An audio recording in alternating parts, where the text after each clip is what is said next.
мне, пожалуй, вот если говорить о том, что я видел, мне больше всего понравилась вот эта вот медицинская генетическая деятельность.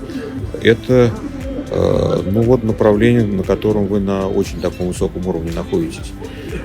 Ну и, наконец, направления вообще связанные с Арктикой, то есть это мерзлота, свойства материалов при таких вот низких температурах по созданию композитных материалов. Здесь просто вот это вот лидерство такое, там, российское, мировое, связано с тем, что Арктике такие материалы очень нужны. Поэтому приходят заказчики, приходит бизнес и говорят, вот, а нам нужны вот с такими свойствами материалы, которые мы нигде в мире не можем купить. Если вы такие материалы придумываете, как делать, то вы автоматически мировые лидеры, потому что нигде больше как бы такие материалы не производятся. С одной стороны, очень высокий фундаментальный уровень, с другой стороны, опять потребность, которая из республики пришла.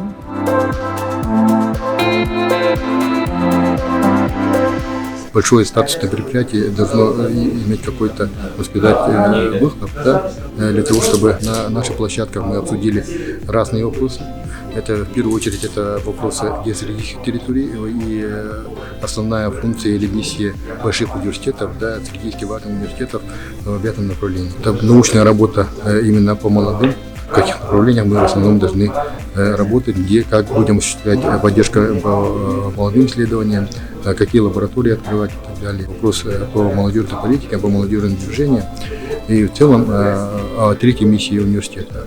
Каким же образом мы будем не просто учить и готовить кадры, да, но и готовить ментально хорошо подготовленных людей, да, патриотов, которые готовы будут развивать в дальнейшем нашу республику, да, и нашу страну. Приглашены очень сильные спикеры, которые работают и по цифровизации, и по большим данным, по искусственному интеллекту. И мы ожидаем достаточно большое количество участников, и в течение 2 последующих дней на разных площадках вот эти вопросы будут обсуждать.